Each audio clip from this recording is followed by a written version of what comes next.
Good morning everyone. आज हम start करेंगे कम्युनिटी हेल्थ नर्सिंग के कुछ इंपॉर्टेंट क्वेश्चंस जो कि आपके लिए जो नर्सिंग एग्ज़ाम होने वाले हैं वो आपके लिए बेस्ट साबित होंगे। ये है आपका सबसे पहले फर्स्ट क्वेश्चन। जो नर्सिंग एग्ज़ाम्स अभी जैसे हो रहे हैं, आपके आरआरबी का हो गया या आपके जो भी एमपीसीएचओ या यूपीसीएचओ जो एग्ज़ाम्स होने वाले हैं वो इम्पॉर्टेंट जो एग्ज़ाम्स होंगे उसके लिए बेस्ट साबित होगा। ठीक है, तो एक इजी ट्रिक में हम आपको इसको समझाएंगे। आप कोशिश करेंगे कि आप इजी लैंग्वेज थोड़ा इसको समझिए ताकि आपको आगे आने वाले एग्ज़ाम में इजी हो। ठीक है, सब उसको फेस करने के लिए। तो सबसे पहला आपका जो क्वेश्चन है हम स्टार्ट कर रहे हैं। Question number first, which of the following is new concept of primary health care? Option A equitable distribution, option B community participation, option C qualitative inquiry, option D primary health care. सबसे पहले हमको ये जानना है कि primary health care होता क्या है। तो प्राइमरी हेल्थ केयर क्या होता है? प्राइमरी हेल्थ केयर अल्मा आटा कॉन्फ्रेंस में डिक्लेयर किया गया था। किस कॉन्फ्रेंस में डिक्लेयर किया गया था? ये अल्मा आटा कॉन्फ्रेंस में। अल्मा आटा अल्मा आटा कॉन्फ्रेंस में कब डिक्लेयर किया गया था? ये 1978 में। कब डिक्लेयर किया गया? 1978 में। ये जो कॉन्सेप्ट दिया गया है आपका प्राइमरी हेल्थ केयर का जो न्यू कॉन्सेप्ट है अभी जो ऐड हुआ है रिसेंट में, वो कौन सा है, इसका ऑप्शन आपको बताना है। तो प्राइमरी हेल्थ केयर तो सभी को मालूम होगा कि प्राइमरी हेल्थ केयर क्या होता है। जो सबसे फर्स्ट में, इसका दूसरा नाम अगर बोले प्राइमरी हेल्थ केयर का तो क्या होता है? Essential health care. क्या नाम है इसका? Essential health care. Essential health care. Essential health care, essential मतलब नीडफुल या आवश्यक कार्य जिसको हम बोलते हैं, उस हेल्थ केयर को हम क्या बोलेंगे? Essential health care. इसका जो कॉन्सेप्ट दिया गया था अभी तक, इसके पहले जो कॉन्सेप्ट दिया गया, primary health care equitable distribution मतलब प्रॉपर तरीके से सबको डिस्ट्रीब्यूशन होना चाहिए।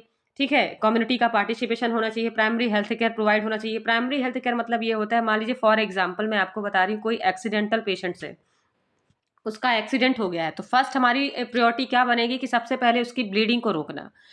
पहली प्रायोरिटी क्या होगी? ब्लीडिंग को स्टॉप करना। ये उसका प्राइमरी हेल्थ केयर। देन उसके बाद हमको जो स्टार्ट करना है, तो प्राइमरी हेल्थ केयर मतलब फर्स्ट में जो दी जाने वाली केयर होती है उसको हम प्राइमरी हेल्थ केयर करते हैं। इसेंशियल हेल्थ केयर सबसे पहले दी जाने वाली केयर। जैसे सेकेंडरी की बात करें तो सेकेंडरी हेल्थ केयर वो हेल्थ केयर होता है जो कि आफ्टर ट्रीट मतलब आफ्टर डिसीज होने के बाद जब कोई ट्रीटमेंट आप प्रोवाइड करते हो, वो क्या आपका आएगा? Secondary health care. Various type of इसके कॉन्सेप्ट दिए गए हैं, जिसमें से आप देखते हो कि इसमें क्यूरेटिव या प्रिवेंटिव केयर प्रोवाइड करना पब्लिक को। ठीक है, मैटरनल मोर्टेलिटी रेट को कम करना, चाइल्ड के हेल्थ को इम्प्रूव करना, न्यूट्रिटिव वैल्यू को इम्प्रूव करना, कम्युनिकेबल डिसीज को प्रिवेंट करना, रिड्यूस करना, ये सब इसके कॉन्सेप्ट हैं आपके प्राइमरी हेल्थ केयर के। एक अभी रिसेंट का न्यू कॉन्सेप्ट दिया गया है, वो आपको बताना हो। तो क्या है इसमें? इसका करेक्ट आंसर क्या होगा? Qualitative inquiry. क्वालिटेटिव इंक्वायरी क्यों रखा गया? इसका इसका भी एक पर्पज है। क्वालिटेटिव मतलब सबको मालूम है कि क्वालिटी की अगर हिंदी मीनिंग देखें तो वो होता है गुणवत्ता। ठीक है, फॉर एग्जाम्पल मैं आपको बता रही हूँ, दो नर्सिंग ऑफिसर्स है, दोनों नर्सिंग ऑफिसर का सेम वर्क क्या है? पेशेंट की केयर करना। लेकिन अगर हम इसमें अगर कंपेयर करेंगे दोनों में, तो सबसे पहले हमको क्या देखना होगा? Same work, same degree, same post, सब कुछ है। ठीक है, लेकिन अगर दोनों में हम डिफरेंशिएट देखेंगे तो क्वालिटी ऑफ वर्क देखेंगे। तो क्वालिटी का जब हम वो रखेंगे, उसकी इंक्वायरी करेंगे, तो इससे क्या होगा? हमारा वर्क क्या होगा? बहुत अच्छा होगा। तो बात यहाँ पे प्राइमरी हेल्थ केयर के हो गई है। तो ये बोला गया है कि अगर इस कॉन्सेप्ट को भी प्राइमरी हेल्थ केयर के साथ में ऐड किया जाएगा तो और भी कार्य अच्छा होगा, और भी हम केयर अच्छे से प्रोवाइड कर सकते हैं। तो इस कॉन्सेप्ट को अभी न्यू रखा गया है, रिसेंट रखा गया है प्राइमरी हेल्थ केयर के साथ में। समझ में आया? अब देखते हैं हम question number second. Second question देखते हैं क्या है हमारा। National family planning programme launched. National family planning programme launched. Option A 1977, option B 1952, option C 1961, option D 1988। National family planning programme, national family planning programme कब launch हुआ? सबसे पहले देखते हैं कि national family planning programme launch कब हुआ।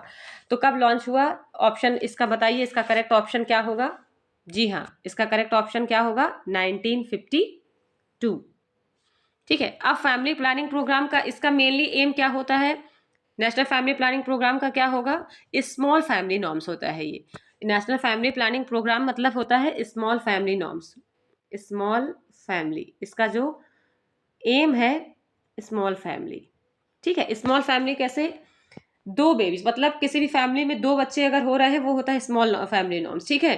Family planning का मतलब अगर इसका एम देखा जाए, इस प्लानिंग, इस प्रोग्राम को चलाने का स्पेसिफिक जो एम था वो क्या एम था आपका, सबसे पहले ऑब्जेक्टिव था कि अनवांटेड प्रेगनेंसी को कंट्रोल करना, या कोई भी regulate interval between pregnancy, pregnancy को रेगुलेट इंटरवल में अगर रेगुलेट करना है तो इसका एक ऑब्जेक्टिव हो गया। इंटरवल मतलब गैप में करना। ठीक है। अगर मान लो अगर एक बच्चा, फर्स्ट बच्चा अगर हो जाता है तो एटलीस्ट 3 इयर्स का उसमें गैप होना चाहिए सेकंड बेबीज के लिए। समझ में आया। ठीक है। फिर उसके बाद नंबर ऑफ चिल्ड्रन को जो सर्विसेज प्रोवाइड की जानी चाहिए, इसका प्रैक्टिसेस होना। ठीक है। प्रैक्टिस कैसे, अगर प्रॉपर तरीके से हम एजुकेट करेंगे पब्लिक को, या काउंसलिंग प्रोवाइड करेंगे स्पेशली हस्बैंड वाइफ को, मैन और वुमेन्स को अगर हम प्रॉपर काउंसलिंग अगर देंगे तो इससे क्या होगा कि जो अनवांटेड प्रेगनेंसी है उसको हम प्रिवेंट कर सकते हैं। ठीक है। ये फैमिली प्लानिंग प्रोग्राम चलाने का मेनली ऑब्जेक्टिव था। समझ में आया। बात अगर इसकी करें मेथड्स की, तो कितने मेथड्स होते हैं, 2 मेथड्स होते हैं। कौन कौन से मेथड होते हैं, एक होता है आपका फैमिली प्लानिंग, अगर बात करें मेथड्स की तो कितने टाइप्स के होते हैं फैमिली प्लानिंग मेथड्स,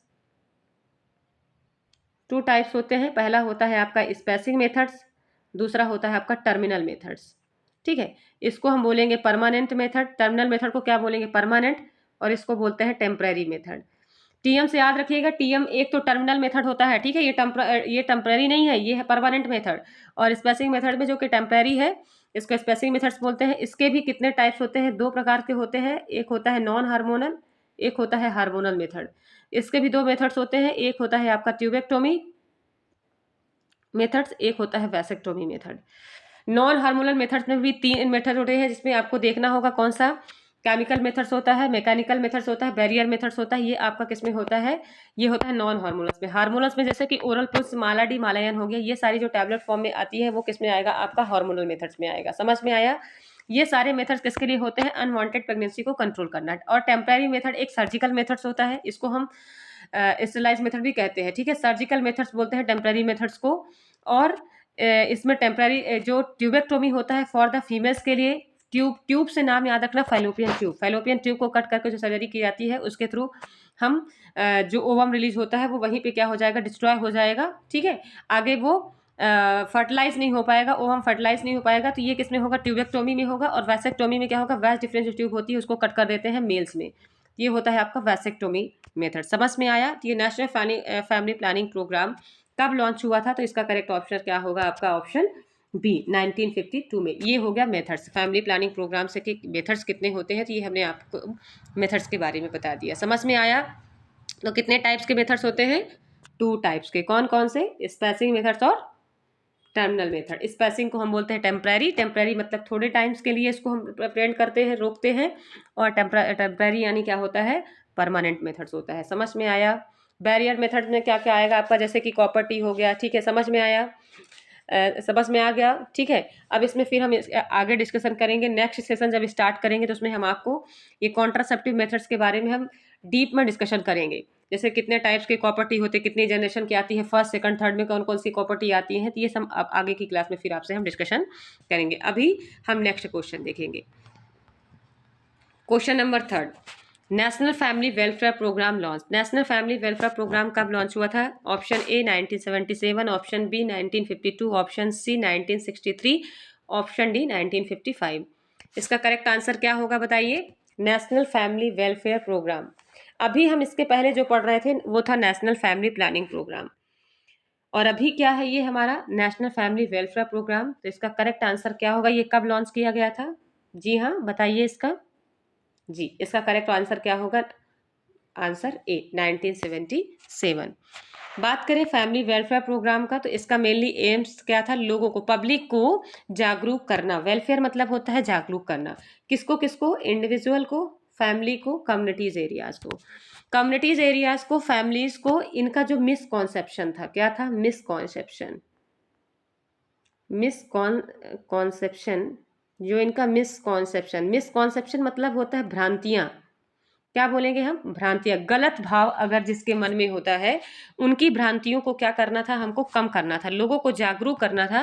क्योंकि अब विलेज में क्या होता था कि बहुत सारे लोगों को लगता था कि ज़्यादा बच्चे होंगे तो वर्क हमारा अच्छा होगा, या वर्क डिस्ट्रीब्यूट हो जाएगा तो वर्क इसलिए हो सकता है। ऐसा नहीं था। क्योंकि लोगों को ये बताना था कि अगर फैमिली सफिशिएंट रहेगी, अगर 2 बच्चे रहेंगे तो इससे क्या होगा, उनका इकोनॉमिकल कंडीशन या उनका एजुकेशन या सारी चीज़ें क्या कर सकते हैं, हम बेटर कर सकते हैं। जैसे पेरेंट्स फ्रस्ट्रेट हो जाते हैं इकोनॉमिकल कंडीशन से, वो चीज़ें भी नहीं होंगी अगर लोगों को जागरूक, और स्पेशली जागरूक किसको किया जाता था, हस्बैंड वाइफ को, जो कपल्स रहते थे उनको जागरूक किया जाता था। ठीक है, इस वेलफेयर प्रोग्राम चलाने का मेनली एम ही था कि सबसे पहले तो मेनली क्या था कि रिड्यूस द बर्थ रेट। अगर देखा जाए इसका ऑब्जेक्टिव देखा जाए तो किसको डिक्रीज करना था, डिक्रीज नहीं मतलब समझ लो कि कम करना, reduce birth rate, birth rate को रिड्यूस करना मतलब कम करना। ठीक है, बर्थ रेट को कम करना, मोटिवेट करना, और उनका इकोनॉमिकल कंडीशन को अच्छा करना, हेल्प करना, कम्युनिटीज के हेल्थ के लिए हेल्प करना, कम्युनिटी हेल्थ के लिए क्या करना, हेल्प करना। ये स्पेसिफिक किसका था, फैमिली वेलफेयर जो प्रोग्राम चलाया गया था, इसका मेनली एम था कि पब्लिक के बीच में किस तरह से ऐसे पब्लिक को जागरूक किया जाए ताकि चिल्ड्रंस कम हो और उनका इकोनॉमिकल कंडीशन भी अच्छा हो, और जो फैमिली मेम्बर्स है या जो जो चिल्ड्रंस है वहाँ पे जो बच्चे हैं उनका फुलफिलमेंट अच्छे से हो सके, उनको न्यूट्रिशन भी प्रॉपर तरीके से मिले, उनका एजुकेशन भी वेल हो सके, अच्छा हो सके। तो इसके लिए नेशनल वेलफेयर प्रोग्राम चलाया गया। तो इसका करेक्ट आंसर क्या होगा, 1977, ऑप्शन ए। समझ में आया, दोनों में डिफ्रेंशिएशन समझ में आया। वेलफेयर यानी पब्लिक को जागरूक करना, और नेशनल फैमिली प्लानिंग प्रोग्राम मतलब अनवांटेड प्रेगनेंसी को क्या करना, कंट्रोल करना। यहाँ पे लोगों को जागरूक करना था, वहां पे अनवांटेड प्रेगनेंसी को कंट्रोल करना, स्मॉल फैमिली को चलाना था। ठीक है, ये क्या था, फैमिली प्लानिंग प्रोग्राम और फैमिली वेलफेयर प्रोग्राम में दोनों में डिफ्रेंसिएशन है, और दोनों की डेट आपको याद करके चलना है। ठीक है, 52 में प्रोग्राम आया, सबसे पहले तो प्लानिंग की गई, पहले फैमिली प्लानिंग की गई, देन इसके बाद फिर लोगों को क्या किया गया, जागरूक किया गया। तो 1977 में क्या आया आपका, वेलफेयर प्रोग्राम आया। तो ये दोनों का कॉन्सेप्ट क्लियर हो गया ना, अब बन जाएगा। देन इसके बाद हम देखेंगे question number 4। Asepsis is a method used in a hospital for treatment of ulcer, infection control and sterilization, disposal of waste, treatment of tumors. असेप्सिस, इसमें सबसे पहले हम टर्म को समझेंगे कि असेप्सिस और सेप्सिस क्या होता है। असेप्सिस यानी होता है फ्री फ्रॉम, असेप्सिस यानी क्या होगा देखेंगे, free from infection, free from infection, किससे किससे फ्री होना, इन्फेक्शन से, संक्रमण से, संक्रमण से फ्री होना, फ्री फ्रॉम इन्फेक्शन। संक्रमण से फ्री होना क्या कहलाता है, हमारा एसेप्सिस कहलाता है। बात यहीं पे हम करें, अगर ए को हटा दिया जाए सेप्सिस हो जाएगा। तो प्रेजेंस ऑफ इन्फेक्शन क्या बोलेंगे हम, प्रेजेंस ऑफ इन्फेक्शन, इन्फेक्शन का प्रेजेंट होना, इन्फेक्शन का क्या कहलाएगा, ये प्रेजेंट होना। ठीक है, ये क्या कहलाएगा, हमारा सेप्सिस मेथड कहलाएगा। आया समझ में। तो asepsis method is a method hospital for, इसका बेटर जो ऑप्शन होगा, तो इसमें पता है, हमने अभी आपको बताया कि इन्फेक्शन को कंट्रोल करना क्या कहलाता है, हमारा असेप्सिस टेक्निक कहलाता है। तो इसका करेक्ट आंसर क्या होगा, क्योंकि ट्रीटमेंट ऑफ अल्सर नहीं होगा, ये कोई इन्फेक्शन को कंट्रोल करना नहीं, ये तो डायरेक्ट ट्रीटमेंट प्रोवाइड करना होता है, ट्रीटमेंट ऑफ ट्यूमर नहीं होगा, क्योंकि हम ये ट्यूमर की कंडीशन में ट्रीटमेंट प्रोवाइड कर रहे हैं। वेस्ट को हम डिस्पोज कर रहे हैं, ऑलरेडी इसको हम डिस्पोज कर रहे हैं, तो यहाँ पे बात असेप्सिस की हो रही है। तो इन्फेक्शन कंट्रोल एंड स्टरलाइजेशन, इसका करेक्ट आंसर क्या होगा, ऑप्शन बी। समझ में आ गया। देन इसके बाद हम देखेंगे question number 5, full form of NUID। इसका ऑप्शन हम पढ़ेंगे, बताइए। Empower nurses with national unique identity name, empower nurse with national unique identity number, third option empower nurses with national unique identity number, option D empower nurses national unique identity number. ठीक है, इसका full form NUID तो सभी को मालूम है। NUID एक national level में क्या होता था, एक आइडेंटिटी दी जाती थी स्टाफ नर्सेस को। ये ID कार्ड अब कंपलसरी हो चुका है कि जो भी जहाँ पे भी ये वर्क कर रहे हैं, ये ID नंबर उनके पास होना चाहिए, तभी वो वैलिड माने जाएंगे। ठीक है, तो एक यूनिक ID उनको दी जाती है। तो इसका फुल फॉर्म आपको बताना है यहाँ पे। तो इसका फुल फॉर्म क्या है, एम्पावर। हाँ बताइए इसका करेक्ट आंसर। जी हाँ, इसका करेक्ट आंसर क्या होगा, option C, empower nurses with national unique identity number. समझ में आया इसका फुल फॉर्म। चलिए ठीक है, अब देन इसके बाद हम देखेंगे next question, question number 6, incubation period of leptospirosis. Incubation period of leptospirosis. आपको सबसे पहले बताना होगा कि ये कौन सी डिसीज है। लेप्टोस्पायरोसिस क्या होती है? लेप्टोस्पायरोसिस, जी हाँ बताइए, कैसे डिसीज होती है ये? कम्युनिकेबल कि नॉन कम्युनिकेबल? जी, ये कैसे डिसीज होती है? एक जूनोटिक बैक्टीरियल डिसीज होती है, इतना ध्यान रखिएगा। Zoonotic bacterial, zoonosis, zoonosis bacterial, कैसे डिसीज होती है ये? जूनोसिस बैक्टीरियल डिजीज होती है। और एक कम्युनिकेबल डिसीज है, नॉन कम्युनिकेबल नहीं। कैसे डिसीज है? कम्युनिकेबल डिजीज है। समझ में आया? जूनोसिस बैक्टीरियल डिसीज होती है और कैसी डिसीज होती है ये? कम्युनिकेबल डिसीज होती है। लेप्टोस्पायरोसिस होता क्या है? सबसे पहले तो हमको ये जानना है कि लेप्टोस्पायरोसिस होता क्या है। तो ये लेप्टोस्पाइरा नामक जो बैक्टीरिया होता है, ये ट्रांसमिट होता है। इसका बैक्टीरियल डिसीज होती है जो ह्यूमन एंड एनिमल्स को अफेक्ट करता है, ठीक है। और इसमें क्या क्या सिम्टम देखने को मिलते हैं और इसका एजेंट हमने आपको बता दिया। तो सोर्स ऑफ इन्फेक्शन क्या होगा? एनिमल्स इन्फेक्टेड, अगर एनिमल्स है या इन्फेक्टेड ह्यूमन पर्सन्स है तो उसके फीसेस या वाटर्स या फूड या सॉइल कंटेनिंग ये इन्फेक्टेड एनिमल के थ्रू क्या होता है, वो एक दूसरे के कांटेक्ट में अगर आते हैं, है ना, ठीक है। इन्फेक्टेड वाटर या फूड या सॉइल के कांटेक्ट में अगर आते हैं मैन या एनिमल्स, तो क्या होगा? इससे इन्फेक्शन कॉज होगा। अगर मतलब सॉइल या वाटर में अगर लेप्टोस्पाइरा बैक्टीरिया अगर प्रेजेंट है या डर्टी अगर वाटर है या डर्टी सॉइल है, तो उसके कांटेक्ट में आने से ये इन्फेक्शन फैलता है। समझ में आया? समझ में आया? ठीक है। तो ये एक जूनोटिक डिसीज होती है जो बैक्टीरियल के थ्रू फैलता है, ठीक है। और वर्ल्ड वाइड ये इन्फेक्शन होता है। इसमें मोर्टेलिटी और मोर्बिडिटी रेट देखा जाता है ह्यूमन पर्सन्स का। अब बात हम इसका जो मेन जो क्वेश्चन था, हम इसके बारे में थोड़ा सा डिस्कशन करेंगे। लेप्टोस्पायरोसिस का जो इंक्यूबेशन पीरियड है वो क्या है, कितने डेज तक मतलब ये रहता है, ये देखना है हमको। तो सबसे पहले देखेंगे हम 2 to 7 डेज है इसमें, 2 to 5 days, sorry 15 days, 2 to 13 days और 5 to 14 डेज। तो गेस करिए इसका ऑप्शन, करेक्ट ऑप्शन क्या होगा? जी हाँ, इसका करेक्ट आंसर बताइए क्या होगा जी। हाँ, इसका करेक्ट आंसर क्या होगा बताइए? 2 to, जी हाँ, इसका करेक्ट आंसर क्या होगा? 2 to 30 डेज, ठीक है। इसका करेक्ट आंसर ऑप्शन सी होगा। बट जो इलनेस प्रेजेंट हो जाता है इसका, अगर बात करें कि इसका जो इन्फेक्शन प्रेजेंट हो जाता है किसी भी पर्सन में, अगर इसका इन्फेक्शन प्रेजेंट होगा तो कितने दिन के लिए प्रेजेंट हो जाता है? वो इलनेस प्रेजेंट हो जाता है आपका 5 to 14 डेज में आफ्टर एक्सपोजर। मतलब जब ये कोई भी पर्सन इसके कांटेक्ट में आता है तो 5 to 14 डेज में उसका इलनेस प्रेजेंट हो जाता है। उसका इन्फेक्शन जो प्रेजेंट होता है, कब प्रेजेंट हो जाता है इन्फेक्शन? इन्फेक्शन प्रेजेंट होगा तो कब तक में हो जाएगा वो? 5 to 14 डेज में क्या होगा? इन्फेक्शन प्रेजेंट हो जाएगा। समझ में आया? 5 to 14 डेज में इन्फेक्शन प्रेजेंट होगा। अब बात करें, अगर लेप्टोस्पायरोसिस डिसीज है तो ये डिसीज में हम क्या क्या देंगे, अगर डिसीज हो गई है तो कौन कौन से हम ड्रग्स प्रोवाइड कर सकते हैं, क्या क्या प्रिकॉशन देंगे। तो इसमें हमको प्रिकॉशन ध्यान रखना है। सबसे पहले तो पेंसिलिन दे सकते हैं, एंटीबायोटिक के रूप में यूज कर सकते हैं एडल्ट एज में, ठीक है। ये 7 डेज का इसका ड्यूरेशन रहेगा। कितने डेज तक दे सकते हैं हम इसको? 7 डेज तक इसको हम दे सकते हैं। समझ में आया? ठीक है।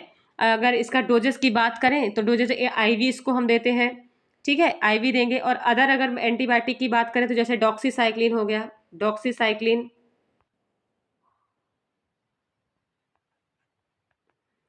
पेनिसिलिन, डॉक्सीसाइक्लिन, ये सारे ड्रग्स, एमॉक्सिसिलिन या सिलिन करके जितने भी ड्रग्स आते हैं जो एंटीबायोटिक्स आती हैं इसमें दी जाती है एमॉक्सिसिलिन। समझ में आया? एमॉक्सिसिलिन, डॉक्सीसाइक्लिन, नाम सबको मालूम हो गया, ठीक है। तो ये ड्रग्स किस में दिए जाते हैं? आपके लेप्टोस्पायरोसिस डिसीज में दिए जाते हैं। और अगर प्रिकॉशन की बात किया जाए तो हम क्या क्या प्रिकॉशन रख सकते हैं? इन्वायरमेंटल मेजर करना, ठीक है, और इसके कांटेक्ट में नहीं आना। और प्रॉब्लम तो मालूम है कि अगर ये इन्फेक्शन हो जाएगा तो क्या क्या होगा? हेडेक होगा, चिल्स होगा, वॉमिटिंग होगा, मसल सैक होगा, ज्वाइंटिस, एब्डोमिनल पेन। मतलब एक फेस के बाद, अगर हम फर्स्ट फेस में बात करें लेप्टोस्पायरोसिस में, तो फर्स्ट फेस में फीवर, हेडेक, ये कॉमन सिम्टम आएंगे। लेकिन अगर डिसीज ज़्यादा अगर क्रिएट हो रही है, ज़्यादा प्रॉब्लम अगर क्रिएट कर रहा है, तो इंटरनल ऑर्गन्स को भी अफेक्ट करेगा, जिसमें से लीवर को भी अफेक्ट करेगा तो ज्वाइंटिस होगा, ठीक है। अगर स्टमक को करेगा एब्डोमिनल पेन होगा, ठीक है। हेमोप्टाइसिस भी हो सकता है। हेमोप्टाइसिस यानी स्पुटम के साथ में ब्लड आना स्टार्ट हो जाएगा। वो क्यों होगा? क्योंकि जब इंटरनल ऑर्गन्स को इन्फेक्शन, फर्स्ट फेज में तो देखो कॉमन सिम्टम आएगा कि इन्फेक्शन अभी सीवियर नहीं हुआ है, लेकिन अगर ये इन्फेक्शन अगर ट्रीट नहीं किया जाएगा, सेकेंडरी में पहुंचेगा, सेकंड फेज में पहुंचेगा, तो ये इंटरनल ऑर्गन्स को भी क्या करेगा? अफेक्ट करेगा। तो इसके लिए हमको बेस्ट ट्रीटमेंट फिर लेना होगा। समझ में आया? बाकी कॉमन सिम्टम के लिए अगर एंटीबायोटिक वगैरह अगर आप यूज करते हो तो ये ट्रीट इजिली हो सकता है। और अगर सीवियर अफेक्ट आता है तो इसके लिए फिर क्या करना पड़ेगा आपको? कार्टिकोस्टेरॉइड्स या कोई, या तो फिर वेंटिलेटर या रिस्पिरेटरी डिस्ट्रेस अगर कोई प्रॉब्लम आ रही है तो फिर आपको क्या करना होगा? इसके लिए फिर स्पेसिफिक ट्रीटमेंट आपको डॉक्टर के सलाह से लेना होगा। ठीक है, समझ में आया? ये होता है हमारा लेप्टोस्पायरोसिस डिसीज। तो समझ में आया, ये पूरा डिटेल आपको समझ में आ गया कि लेप्टोस्पायरोसिस क्या होता है। यह एक कम्युनिकेबल डिसीज होता है। ठीक है, लेप्टोस्पायरा नामक बैक्टीरिया से होता है। इन्फेक्टेड डस्ट या इसके कांटेक्ट में आने से मैन या एनिमल्स को अफेक्ट करता है। इसके कॉमन सिम्टम देखे गए। इंक्यूबेशन पीरियड इसका कितने दिन तक रहता है? तो 2 to 30 देर तक रहता है। अर्ली सिम्टम कब आ जाते हैं? तो इसका इलनेस की जो कंडीशन आती है वो 5 से 14 दिन में या 5 से 15 दिन के बीच में देखने को मिलता है। और ट्रीटमेंट क्या लेते हैं, ये सारी चीजें हमने आपको इसके बारे में बता दिया। अब देन इसके बाद हम देखेंगे question number 7। Occurrence of disease in haphazard and irregular pattern is known as। occurrence of disease, कोई भी डिसीज अगर हाफ हजार्ड मतलब इरेगुलर पैटर्न में अगर हो रही है, आती है फिर उसके बाद चली जाती है फिर आ जाती है, मतलब एक ऐसा मतलब पैटर्न बोलना चाहिए कि 1 वीक में डिसीज वो रहती है, उसके बाद फिर किसी भी पर्टिकुलर एक एरिया में अगर 1 वीक के लिए है, फिर 10 डेज बाद, आफ्टर 10 डेज बाद फिर से वो रिपीट हो रही है डिसीज। तो मोर अगेन वंस अगेन अगर वो डिसीज आती है, रिपीट होती है, तो इरेगुलर पैटर्न में अगर आती है, रेगुलर नहीं, इरेगुलर मतलब रुक रुक कर, इरेगुलर यानी रुक रुक कर कोई डिसीज अगर होती है तो उसको हम क्या बोलेंगे?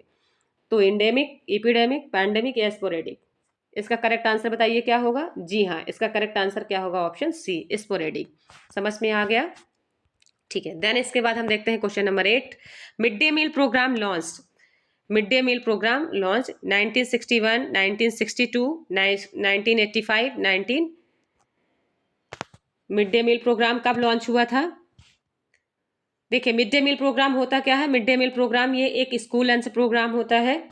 सबसे पहले आपको जान लेना है इस मिड डे मील प्रोग्राम क्या होता है। यह एक स्कूल लंच प्रोग्राम है। कैसा प्रोग्राम है? स्कूल लंच प्रोग्राम है। इसका नाम जान लीजिए कि कैसा प्रोग्राम होता है। स्कूल लंच प्रोग्राम है। ये बच्चों को, ये मिड डे मील प्रोग्राम कैसा प्रोग्राम है? स्कूल में बच्चों को दिया जाता है, जिसमें से मध्याह्न भोजन जिसको बनाया जाता है स्कूल में। और क्यों बनाया जाता है? इसका जो स्पेसिफिक एम क्या है? मिड डे मील प्रोग्राम चलाने का स्पेसिफिक एम क्या था गवर्नमेंट के थ्रू चलाने का? कि ताकि जो बच्चों का प्रॉपर अटेंडेंस वो मेंटेन हो, उनका हेल्थ जो हो तो अच्छा, उनका इम्यूनिटी पावर इंक्रीज हो। क्योंकि अगर स्कूल्स में बच्चे आते हैं तो थोड़ा सा जो पुअर फैमिली के लोग आते हैं तो इस बेस पे भी आते हैं कि हम वहाँ पे जाएंगे तो अच्छा डाइट मिलेगा वहाँ पे हमको खाने के लिए। ठीक है, क्योंकि अगर उनकी फैमिली में ये चीज़ें फुलफिलमेंट नहीं हो पाती तो वो स्कूल के माध्यम से आके उसको लेते हैं। तो इससे क्या होगा? उनका अटेंडेंस भी क्या होता है? 100% बना रहता है। तो ये प्रोग्राम चलाने का बेसिक एम था। कई सारी चीज़ें थी जिसमें कि उनका एजुकेशन भी इम्प्रूव हो, एजुकेशन के साथ साथ में उनका हेल्थ भी इम्प्रूव हो।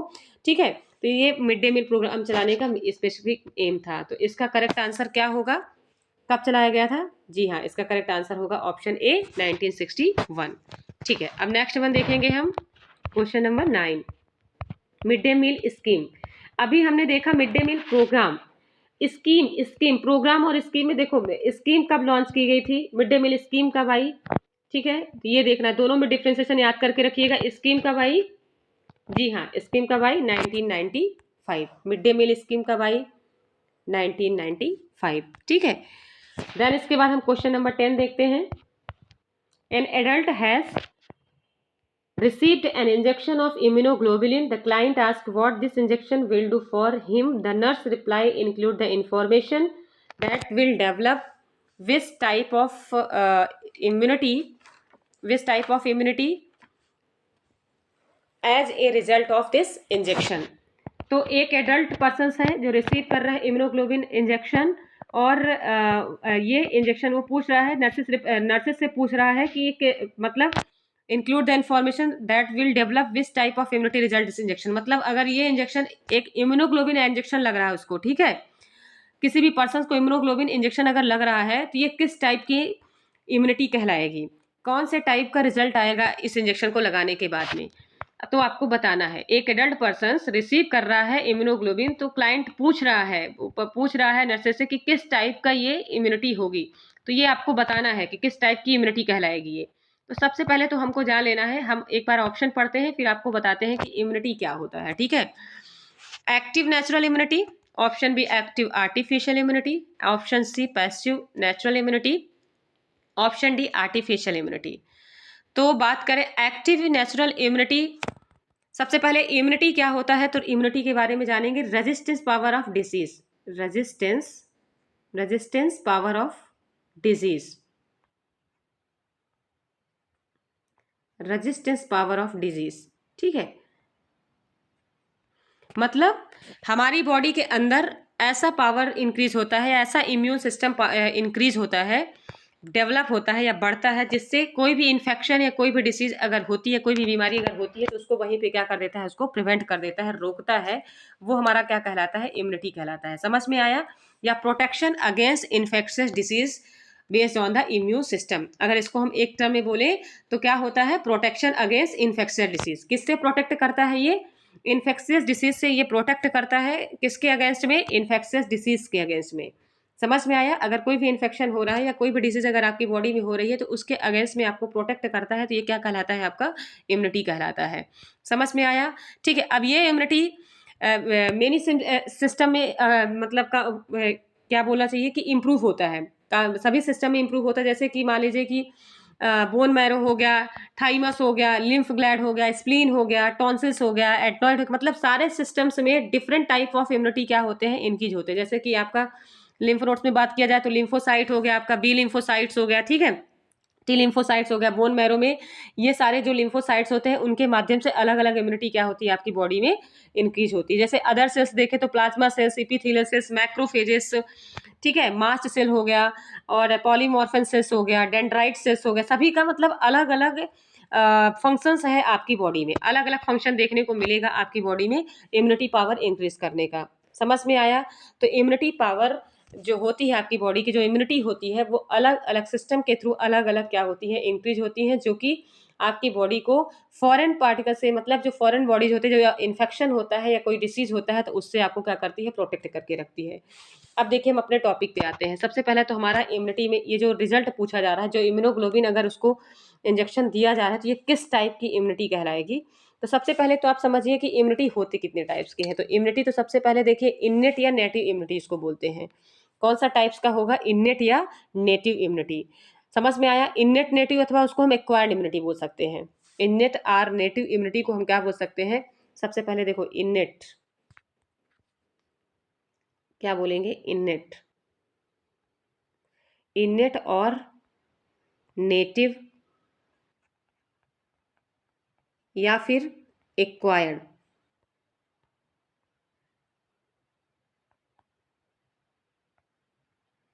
या फिर एक्वायर्ड, ये इम्यूनिटी होती है। इन्नेट बोलेंगे, और नेटिव बोलेंगे, या तो फिर एक्वायर्ड। एक्वायर्ड मतलब क्या होता है, लेना, ठीक है। एक्वायर्ड मतलब कलेक्ट करना, लेना होता है, तो एक्वायर्ड इम्यूनिटी। अब एक्वायर्ड इम्यूनिटी में भी क्या होती है, दो टाइप्स की इम्यूनिटी कहलाएगी। कितनी होती है, दो टाइप्स की। इन्नेट इम्यूनिटी में दो टाइप्स की होंगी, सॉरी एक्वायर्ड, हाँ, एक्वायर्ड इम्यूनिटी में कितनी होंगी, दो टाइप्स की। पहला क्या होगा आपका एक्टिव इम्यूनिटी, दूसरा क्या होगा आपका पैसिव इम्यूनिटी। कितने टाइप्स की है ये, एक्टिव इम्यूनिटी और पैसिव इम्यूनिटी, दो टाइप्स की हो गई इन्नेट इम्यूनिटी। इन्नेट को ही हम क्या बोलेंगे, एक्वायर्ड इम्यूनिटी बोलते हैं। एक्वायर्ड इम्यूनिटी को तो समझ में आ गया कि acquires during life is known as acquired immunity. जब किसी कोई भी इम्यूनिटी पर्सन लेता है, एक्वायर्ड करता है, कहीं से लेगा, वो क्या कहलाता है आपका, चाहे वो नेचुरल हो या तो फिर आर्टिफिशियल हो, ठीक है, वो इम्यूनिटी क्या कहलाएगी, आपकी एक्वायर्ड इम्यूनिटी कहलाएगी। अब ये दो टाइप्स के हो गए, एक्टिव या पैसिव। इसी को हम बोलते हैं आर्टिफिशियल या नेचुरल। आर्टिफिशियल या नेचुरल, क्या हम बोलेंगे, नेचुरल या आर्टिफिशियल। समझ में आया, समझ में आया। मतलब दोनों को हम ये भी कह सकते हैं कि नेचुरल या आर्टिफिशियल।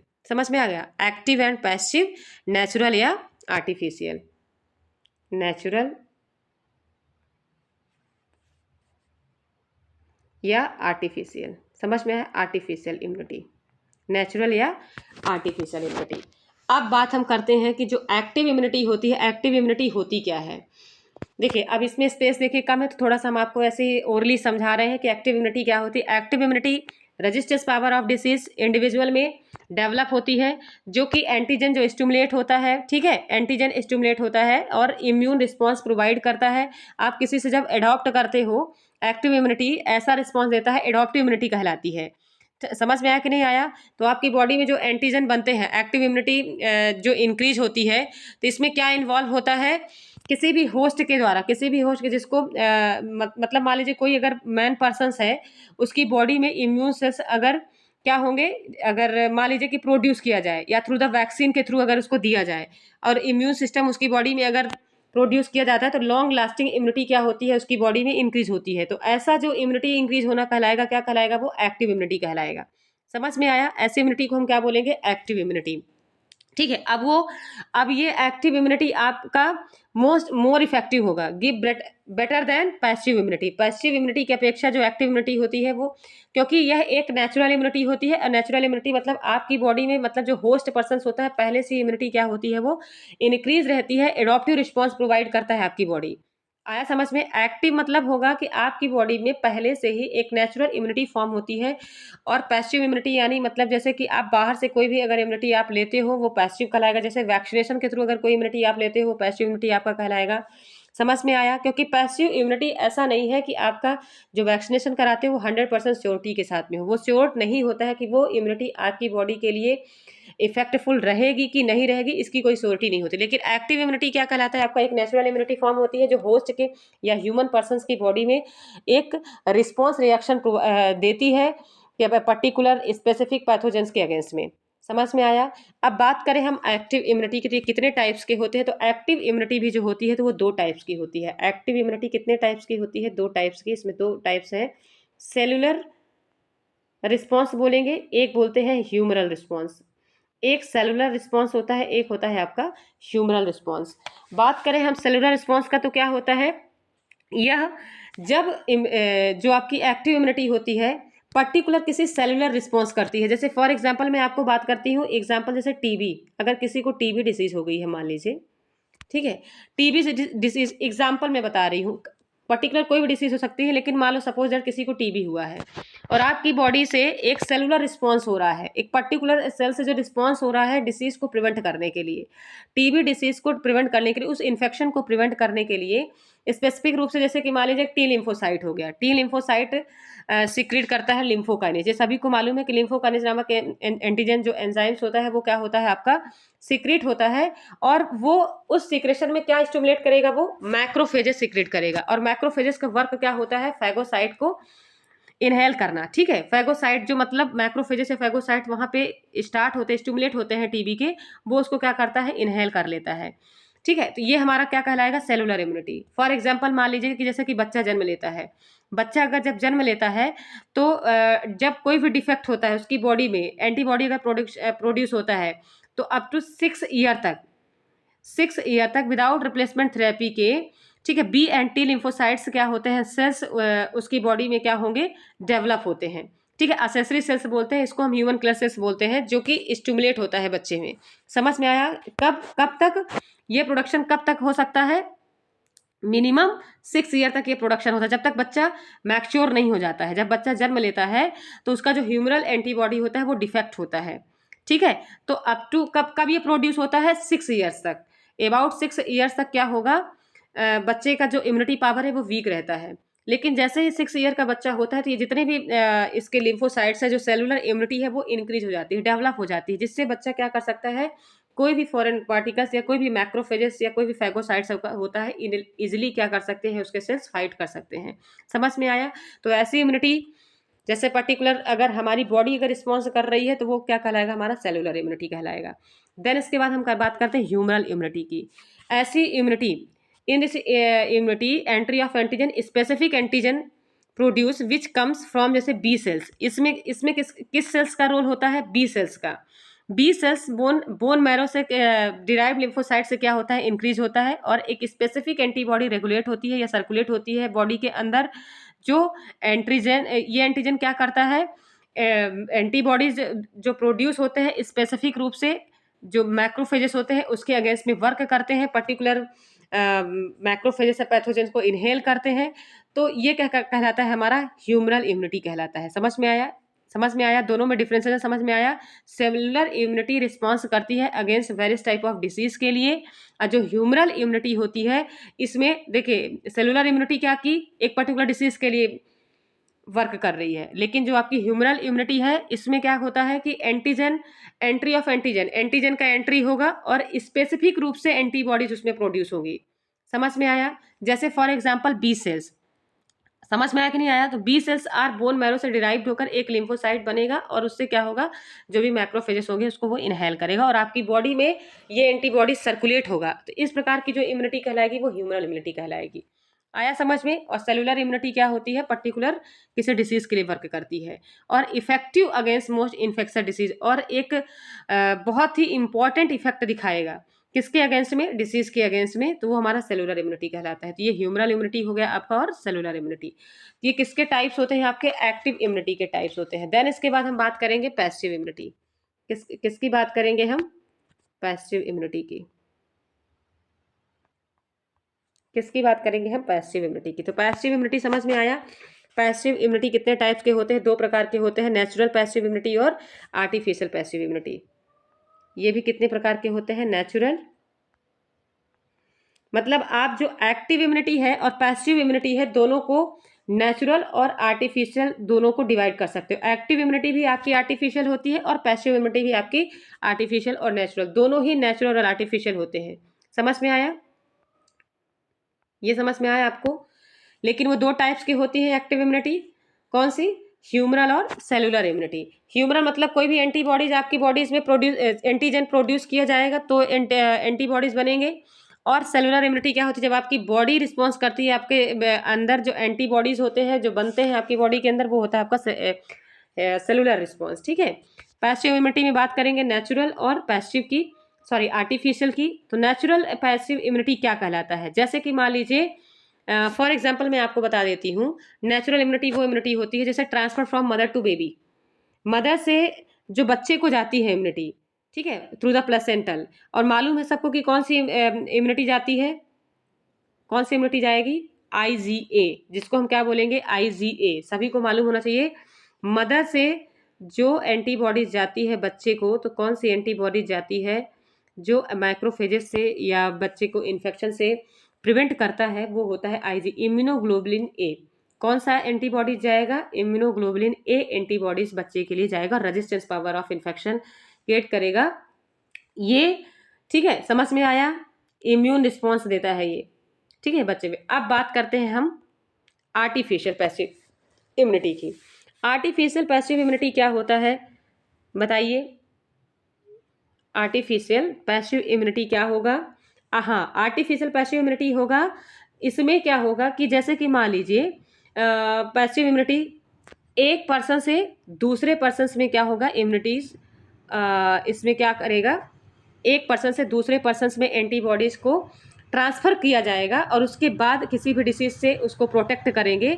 एक रेडीमेड एंटीबॉडीज जो दी जाती है किसी भी पर्सन को, वो हमारा क्या कहलाता है, आपका पैसिव इम्यूनिटी। मतलब एक पर्सन से दूसरे पर्सन का जो एंटीबॉडीज ट्रांसफ़र किए जाते हैं उसके थ्रू जो इम्यूनिटी इम्प्रूव की जाती है, जो बॉडीज़ के अंदर बनते हैं एंटीबॉडीज़ जो अगेंस्ट द बैक्टीरिया वायरस के उसमें वर्क करते हैं, वो हमारा क्या कहलाता है, पैसिव नेचुरल इम्यूनिटी।